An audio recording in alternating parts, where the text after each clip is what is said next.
After this introduction, the player made another introduction. This one was not Scorn, but instead Fallen, that worked for a guy that we'll get to pretty quickly. The player saw more of the Scorn Barons as well, including one on a pike riding around. Then we met the Spider. This guy would have multiple purposes. For the campaign, he was a helper, but not really a friend. For the post-campaign, he was a friend because you could get powerful loot from bounties, and we love bounties, to hunt down enemies. There was also a very rare chance you'd get the returning exotic Lord of Wolves, and a guaranteed chance that you would get materials from this guy.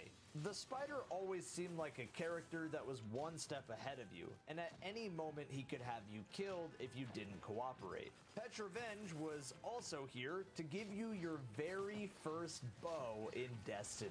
A brand new weapon type to Forsaken, and my god, do these things feel nice to shoot.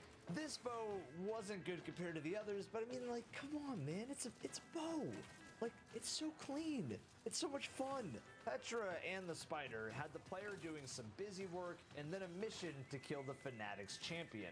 After killing the Fanatics champion, the Spider made us do every Destiny player's guilty pleasure. Bounties, baby, let's go!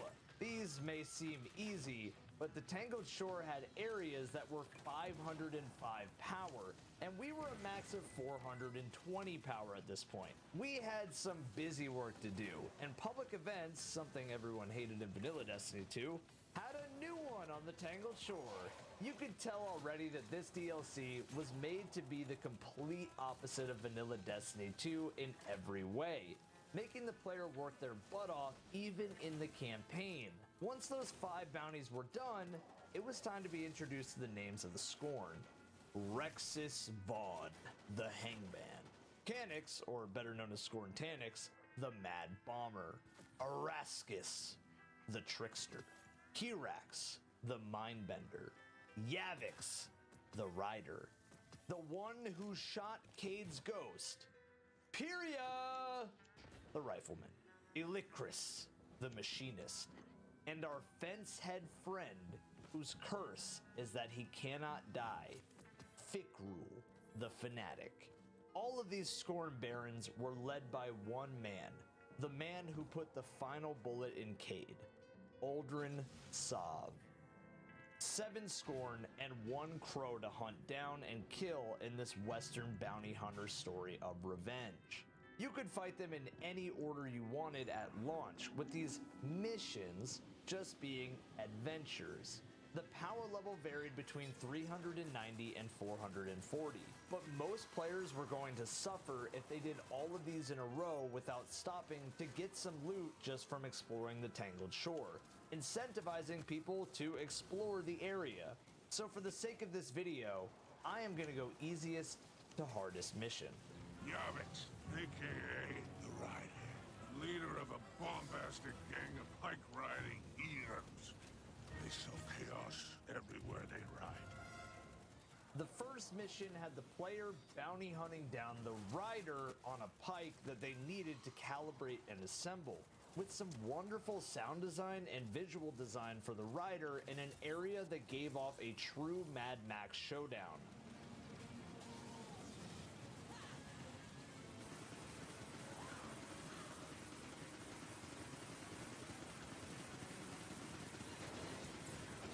With Forsaken, the player didn't have any breaks between missions of killing the Barons.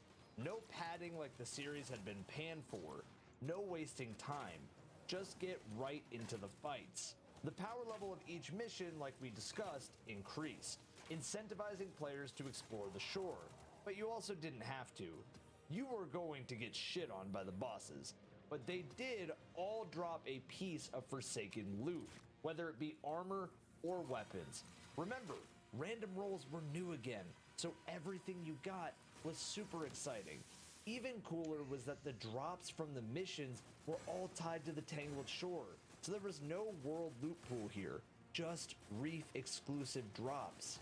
The dialogue in these missions was admittedly very bad, and we counted how many times Cade was mentioned as a piece of filler. even jokingly making it a drinking game to take a shot every time someone said Cade.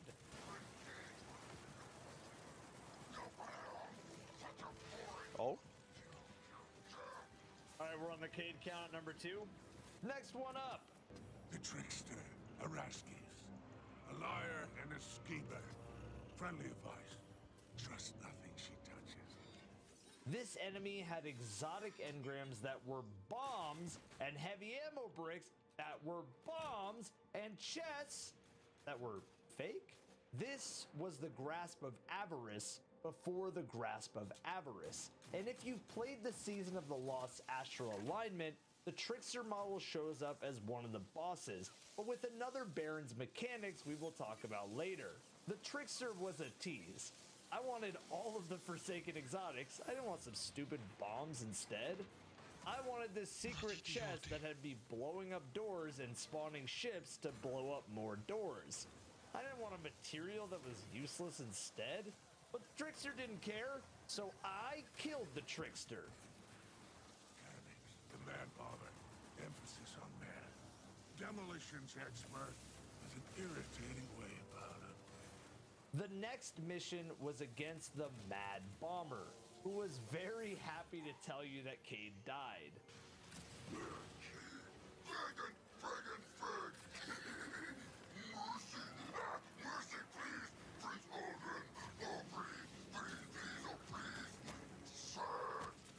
This mission at the release of Forsaken had players a bit on edge, since the zones to dismantle his bombs had a tight timer, and you were under-leveled, so the stress really built up.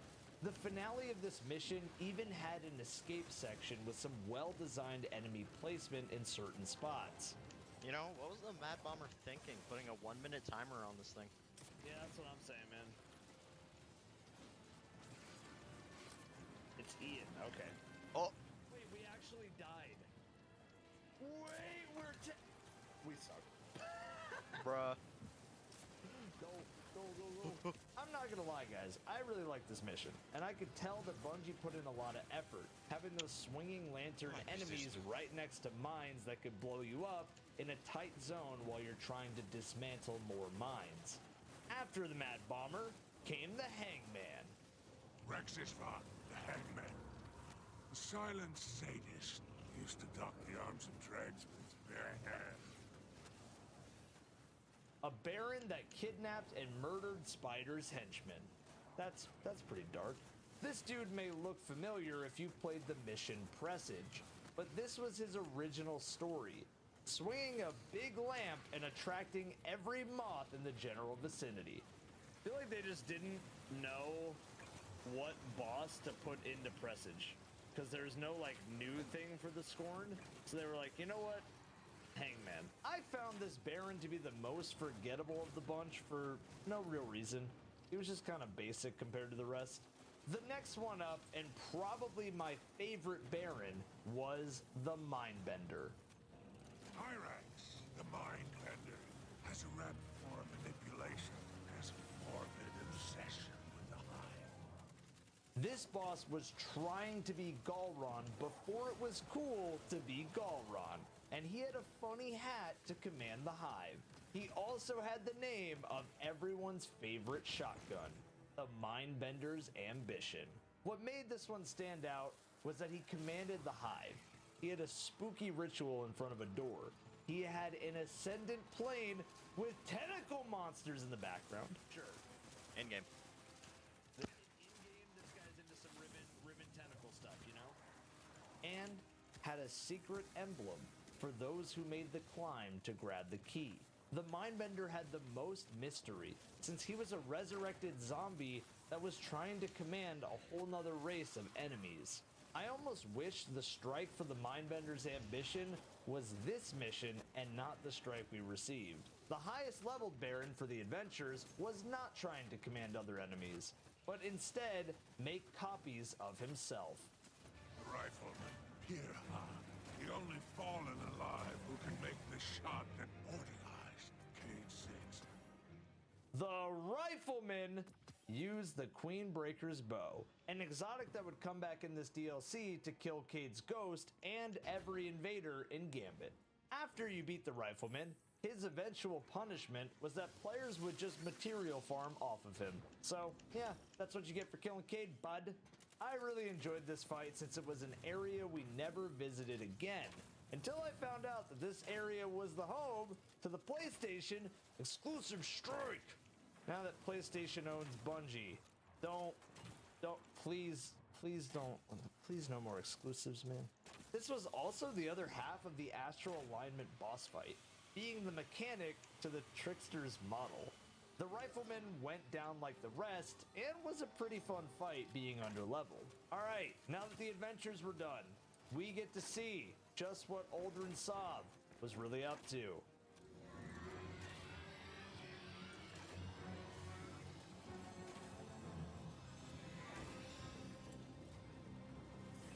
Be brave.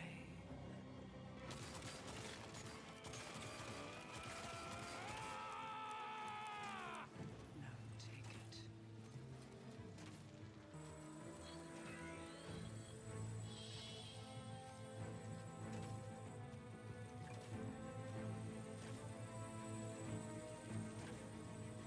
Move. Damn.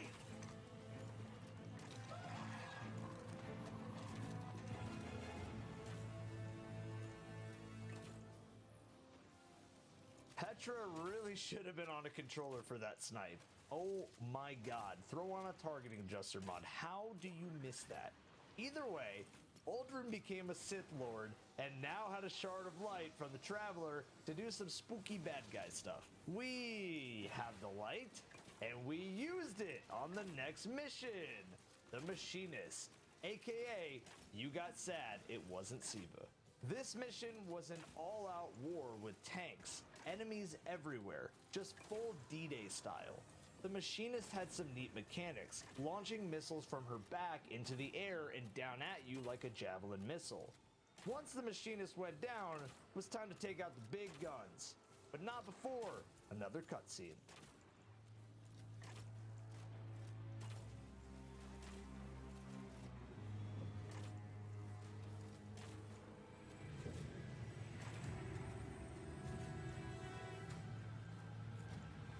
Please, brother, will you walk through hell for me one last time? Yes. Free us. This mission, the final one, took place inside that giant watchtower that's been looming over the Tangled Shore the whole time. And we were now on our way over there. Immediately when this mission started is when I knew what Bungie was really hiding. Something mysterious yet holy in this tower. The conclusion to this campaign. This one starts off with a very lackluster fight against the Fanatic, and then up the stairs into the tower. The scannables in this area suggested that these pieces of architecture were untouched since the beginning of time, and that where we were on the compass had no coordinates.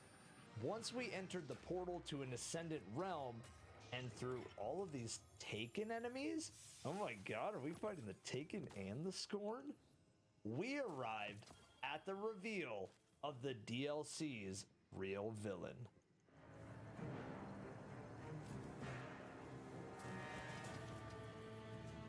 You brave, devoted, pathetic fool. Thank you.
Guardian, we've picked up a high-gain transmission. Origin point is somewhere along the coast, near the Cosmodrome.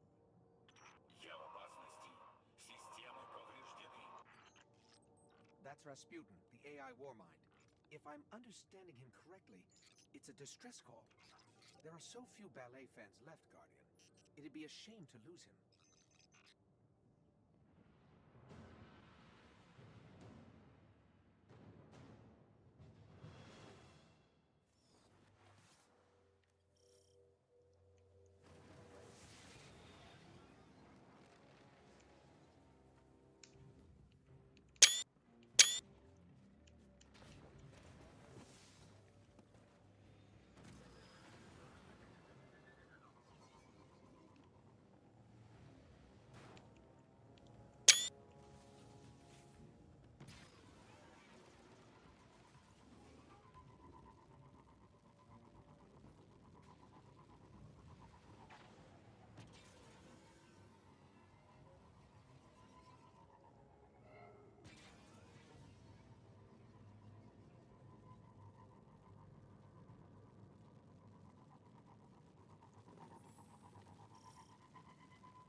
Kas nahku puus, bля?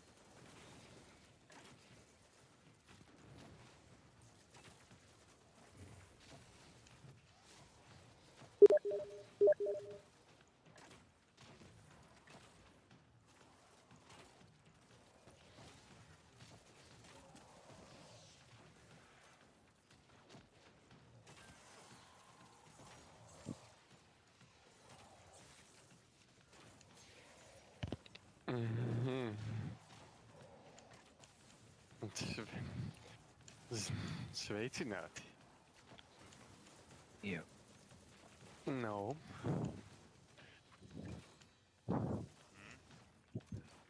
Mēcīt nāks, vai?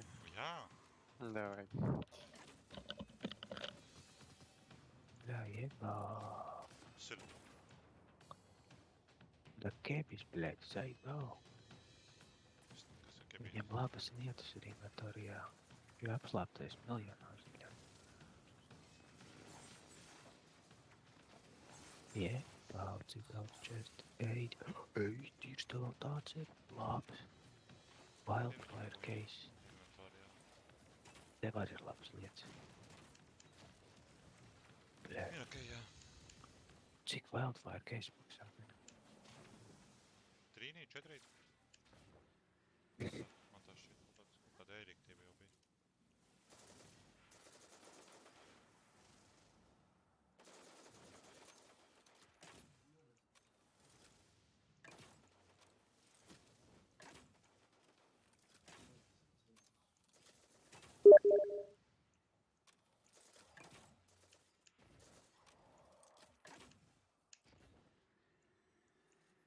Vārdsam ir.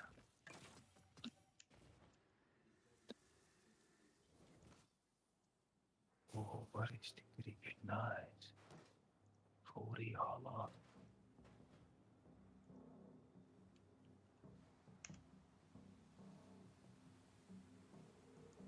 Skaties. Šito mazo, bļā, sūdu.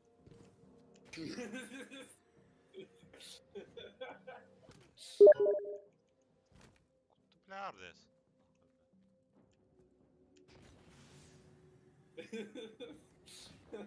Kas tev, Robi, ir?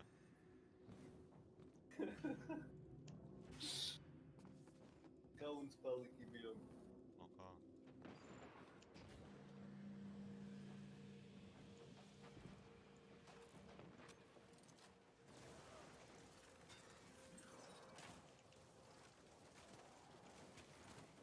Ебануться, блядь, es tak no... Stulbie dalbajobi, es viņai, блядь, galvu atraušu, nahuj, блядь, piderās tādi, блядь, spēlēt iemācās, блядь, urlos, nahuj, блядь.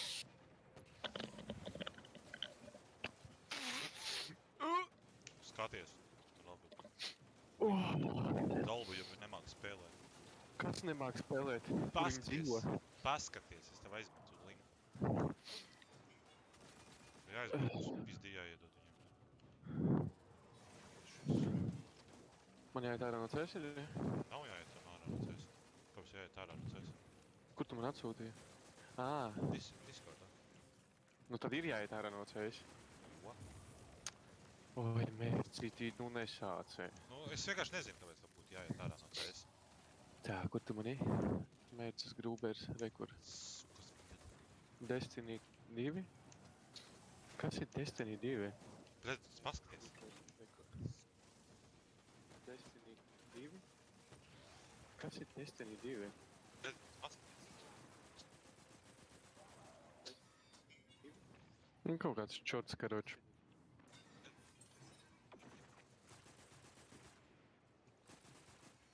Davai cēsiņu atspēlē. Tūlīt.